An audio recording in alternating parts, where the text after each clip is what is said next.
Hello, chat. My name is Grayson Brock. I'm 21 years old and I'm from Texas. I have been on a very interesting journey exploring every single religion of the world. And ladies and gentlemen, I have spent hundreds of hours looking into this. And if you want my hundreds of hours condensed down into 10 minutes, well, this is the best edited video. God bless whoever made this video. This is my journey. I'm Grayson Brock. I'm 21 years old. I'm from Texas, just like you. I'm a kid like you. Let's watch this video. God gave you the free will to choose to do this or to do that. I chose to let God in, so I created a miracle within my body, defeating stage 5 kidney disease that they said is impossible to defeat. I did it by recognizing the divinity within me through God. Han meditation. You guys, I've been watching this, seeing this everywhere, where this guy is. He read the Quran in one setting, and we actually sat down. I read it for an hour and a half. We're going to do more readings on it, but it's really interesting seeing it. And wow! So we'll just go ahead and watch a little video on it, and then we'll comment on it and see what's going on. So this is he spent 18 hours exposed to Quran by Sense of Muslim. Prostration, page 279. Alif Lam Mim, the revelation of the book of which there is no doubt is from the Lord of the universe. Did they say he has invented it himself, Muhammad? Surely it is the truth from your Lord that you may forewarn a people none has warned before you, and they may be rightly guided. All Muhammad was done was true. Muhammad was just warning. Muhammad was just warning.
And I can prove that I read the whole thing because you can see the video right there. But I was shocked because I thought it was gonna be like really evil and about.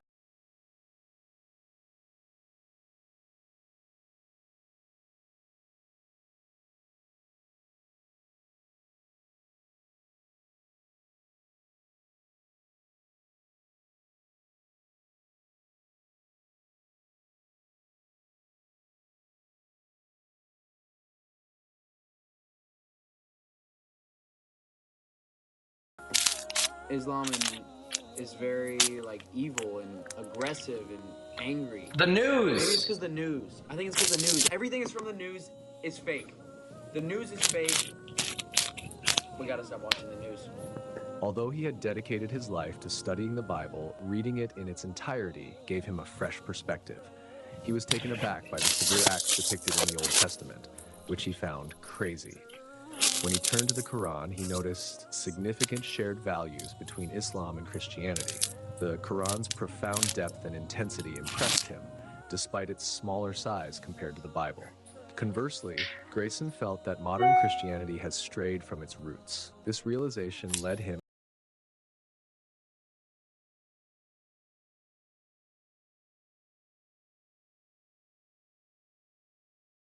I was surprised at how violent it was. I've been studying the Bible my whole life, but reading all the way through, like the Old Testament, is crazy. And I also, reading the Quran made me realize that the values that Muslims share with Christians, or like that they do share values, like pretty much everything is the exact same. Islam and the Quran is just a much more to the point. It's 1/10 of the size of the Bible, so it's only 10%. Much more clear cut, as you can kind of tell, like in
times.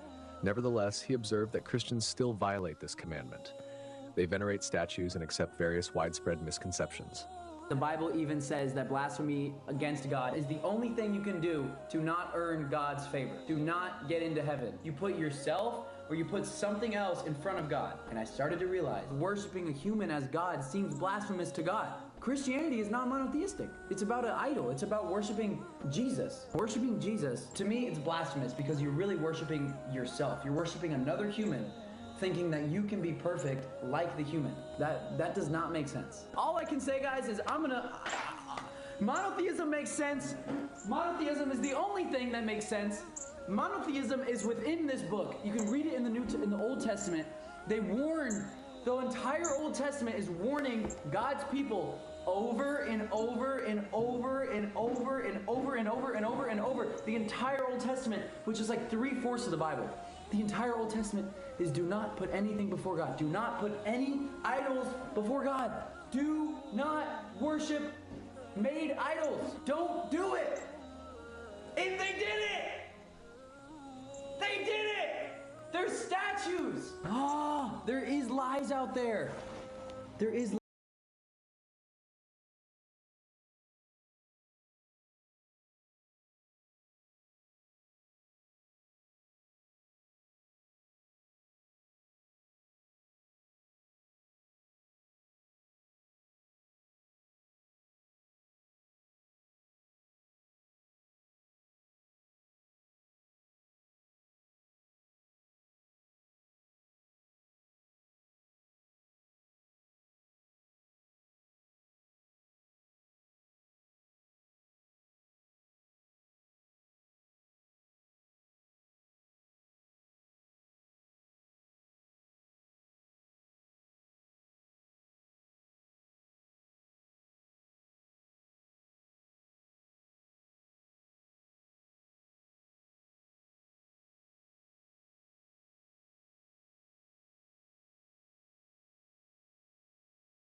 life. That's how Jesus Yeah, prayed. that video is interesting because during when we started researching and looking up all different kinds of religions, we did a lot of videos on Hinduism, about Vedanta, and I actually do have a couple videos coming up on that topic. But we did videos on that, and we also did videos on Christianity. We learned about all different religions, and then what we basically were thinking, because throughout spirituality and throughout our spiritual growth and our journeys, what I came to realize is that, number one, I never worshiped Jesus like God or like a God. I always viewed Jesus as my brother. So I always would see Jesus as my brother and then God as our father.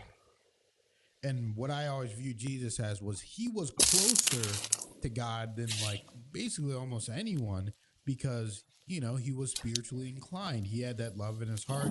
He was chosen by God, and he was basically one of the best versions that you can be in humanity.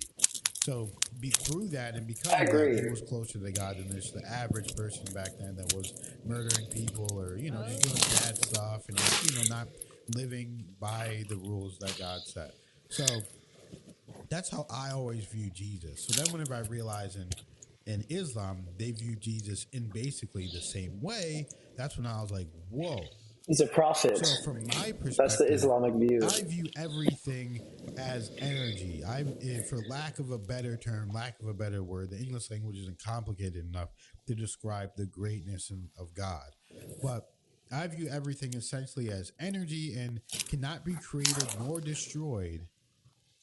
So God, in my opinion, cannot be created nor destroyed. It just is. God just It's is. just, I am. And I believe that if you break everything down, a human being, a body, whatever, this table, anything, if you break it down, it's just going to be energy, which is what God is created of, because God created us. So God created us in his image, as it says. So we are all energy. So in my perspective, we are all a part of God. We are not God. We are not gods, but we are all a part of God, in my opinion, the way that I view the world. We are all a part of God. So that's what's interesting to it to me. But when I pray, I'm praying to God. Whenever I'm doing things, I go to God. Oh, yeah. And you can recognize the divinity within yourself, connecting and bringing God within you, because I don't believe God is limited. I believe God can be anywhere in anything because God created everything. God is everything, in my opinion. So the closer you bring God to you and within you, that is how miracles happen. That is how you heal. That is how you do greatness in this world, by bringing God in. Because God gave you the free will to choose to do this or to do that, to let God in or to not let God in. Yes. You can do whatever you want. I chose to let God in, so I created a miracle within my body, defeating stage 5 kidney disease that they said is impossible to defeat. I did it by recognizing the divinity within me through God. Not through me. I have divinity within me because God is within me. That is what people need to understand. It's not Let's about go. worshiping myself. It's about worshiping God through me. Oh my gosh, bro. Because God This is a is speech. inside of me, I'm letting God in. So that is how I cured an incurable disease, by letting God in, and then God does the work. Bro, Absolutely. yes, bro. W's in the chat. Absolutely made a miracle of Bro, W's in the chat. He's right. this earth happen. And we know 100% fact it Gotta only do some happens push-ups. by growing a closer relationship with God. And Yeah. I think it's interesting how one of the main core principles he found in the Quran is that we should detach, essentially be detached from the worldly things. We all know them, the sins and the desires and the materials. Lust, exactly. Greed. Envy, just hedonism. Envy, greed, yeah, all that. And that is truly across every philosophical belief, religion, etc. Like even Buddhism, of course, they don't associate it with being necessarily evil and shaitan, etc. But that is also a huge principle for them as well. So what does that mean? That we can all agree on that this life is a test, right? Like, why would we be here surrounded by things that we're not supposed to give into and we're constantly bombarded with it, right? So this life is a test. We're meant to grow. What does a test do? It grows you, it evolves It's a you. That's test. what this life is all about. And we can all agree that we have the option to go the path of God, which will steer us away from all that, or we can go towards that path of those worldly things, the attachment. And what does that mean, right? Like, even the concept of the angel on the devil, the devil on the shoulder, the angel on one shoulder, you know? And you can make a decision. It's essentially two ends of the spectrum. You can go this way, you can go that way, right? And we have to understand that, yes, the energy of God with your feelings, your thoughts, your actions, and your emotions, you are letting God in, because that is the essence of the being. We all know the concept of someone who is soulless, right? You can be around someone who it's like soulless, right? Because that is the essence of the being. We all know the concept of someone who is soulless, right? You can be around someone who it's like they're soulless. It's like they're gone. It's like they sold their soul. It's like they have no attachment to their soul and they totally went the other way, right? That's a real energy that we can pick up on. And what does that mean? It means they don't have God in them. They decided to push God out. It's that concept of being soulless. But we also know those people who are full of soul, who are full of God, who will go around making miracles, who will go around and their presence alone lightens up your world. You can have one conversation with them and you're forever changed. Yeah. Their eyes are bright. Their life is bright. Just everything about them is bright, bright, bright. And they are going through God. And one of the main ways that God comes to us is our heart and our dreams, truly, because yes, this life is a test, but we all have a purpose. We all have a purpose and a path that is clear, that God gave us, that makes our way out of it, and that allows us to make this world a little better. That is why we're here. And we all have those things on our heart that we feel like we should do, and it's full of passion, and it's full of emotion, and it's full of excitement. And unfortunately, a lot of us don't follow it. And I wish everybody would follow the dream on their heart, because that is the direct line to God, what God's purpose is for you to do. And these are just several examples of how God can be within you. And I know it's something that people don't understand, but we're not going to change our minds on this, because we've lived through it. And the more we let God in our lives with our emotions, our thoughts, our actions, worshiping Him alone, the greatest thing ever in our lives happen. So that's Wow. what Amen. it is. God bless her soul. That was beautiful. Cool. Absolutely beautiful, Kelly. I mean, you were spitting facts right there. And that's how God works through us, because when I'm talking, when you get to a point where you're so close with God, everything you say, everything you do, you're doing it for God. Everything you say is for God. God works in mysterious ways. Sometimes you're going to feel inclined to do one thing over another, then it leads you to something even bigger, better, greater than you could have ever imagined. Oh, absolutely. So I feel energized. I feel powerful, Kelly. This is a beautiful day. So thank you guys for being here. Thank you guys for donating. We love you all. Stay tuned for what happens next. I promise you, every cent counts. Every dollar. Wow. What an amazing video. And I love their reaction. I love what he said about him beating stage liver cancer. He had cancer, I think he said, and they told him it was incurable, and he didn't believe it. He found God in himself, and he knew that God could help him overcome it. That's powerful. Chad, you guys are not even opening your ears. You need to listen. Just hear them out for a sec. Kelly, I think that's her name. God bless both of you. And I'm glad you guys reacted to my video. I hope you're seeing this now. I want to say thank you. And wow, what Kelly said too, following your dreams, following that, God is like there. Like, go towards it. Don't fear. Go towards it. Go towards it. Go towards it. Submission to the will of God, I believe, is the only thing that will actually fulfill us in the long run.